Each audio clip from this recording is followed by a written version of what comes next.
Rico has returned and he's on a new island. Find out in the next 5 seconds what new mayhem he gets up to. Not really anything different than the last couple Just Cause games, unfortunately. So yeah, Just Cause 4 is a lot like Just Cause 3, except you've got a new island, it looks better, it runs better, which is probably one of the best things to say about it. And as well as sort of a new overhauled and much improved tether system. There's not a lot going on here in Just Cause 4 to justify a whole new purchase, which is grossly disappointing given the potential this series actually has and what's been going on with it. If you played in the previous Just Cause games, you'll know that the best part of this is just messing around and just absolutely blowing stuff up, seeing the explosions, seeing the physics of the world, the environment in action. And still that's part of the best part of this game. The only thing is everything else is still very underwhelming. I think the biggest, to me anyway, the biggest downside to this series has always been the mission design. You have all these tools and tiles. Like, this is the game that really feels like it's a sandbox. Like, it's nothing but absolute mayhem, chaos and fun. The only problem is a lot of time it feels like you have to do it yourself. Like, the story here in previous games, they're a little tongue-in-cheek, they're cheesy, they're self-aware. This really takes a much more serious approach to things, and it definitely doesn't work in my opinion. I don't like any sort of serious things going on in a game where you tether people together and stick boosters up their jacksie to send them flying into the air. Like, I don't want to hear any crazy serious political espionage or even Rico act and be serious. It's not what people play these games for. They play for absolute mayhem. Give the people absolute mayhem and don't just expect it from them. Honestly, the fundamental, to me, the biggest issue is the mission design. At times it can be okay, but it's very underwhelming for the most part. You never do something too crazy or fun. The gunplay is still not the best. It's gotten better, but it's still not where it needs to be for the amount of enemies they throw at you. Like, there's so often I just want to toy around with the tether system, which I'll get to now in a second, which is the best part of the game. But you can't, because every few seconds there are a new bunch of enemies coming at you and you have to deal with them, and the gunplay isn't smooth enough to just sort of accept it and deal with it and get on with it. But yeah, the tether system is quite unique. You have multiple loadouts, and the tether system can have 3 different sort of aspects to them, whether it does it automatically, whether you tap the up button, I believe, on the D-pad, or you hold it. You have tether, which sort of brings whatever things, two things you bring together, you slams them together, or sort of it brings them closer. There's also the balloon mechanic, where it's an air balloon. Think of the Fulton system, where when you attach it to something, it'll lift it up in the air, or if you attach it to someone and the ground, they'll be lifted into the air but held into the ground.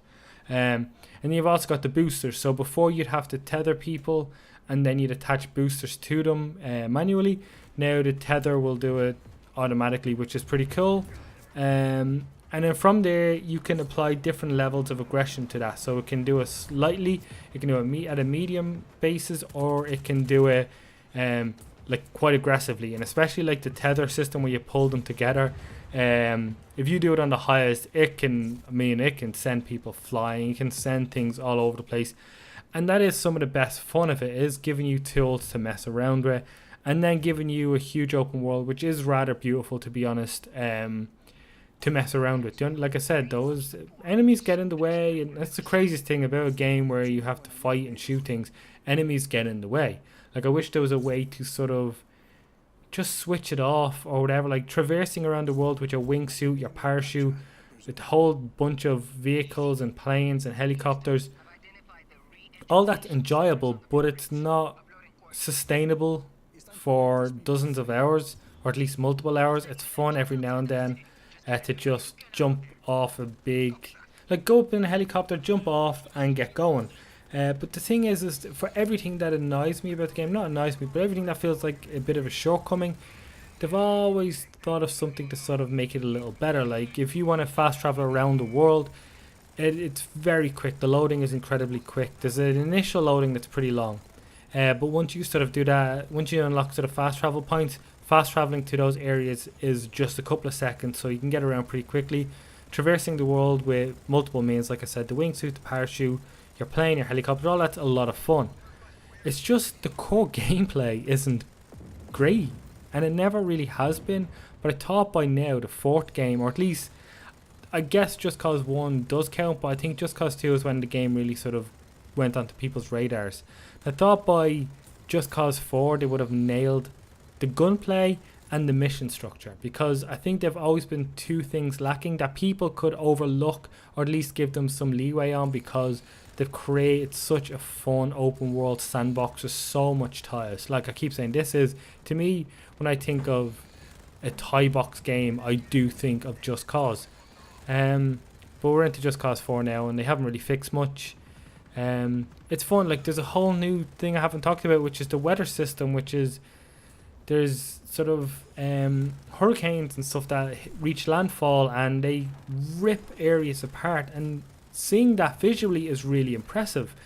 And throwing vehicles into it with a tether system, or driving into the hurricane or whatever, is fun to see. And watching all these systems interact with each other is the best part of the game, but it's not enough to sustain the game length. It's not enough to accept these shortcomings anymore. The missions need a whole overhaul. They need to be better made. They need to be more enjoyable and keep you invested.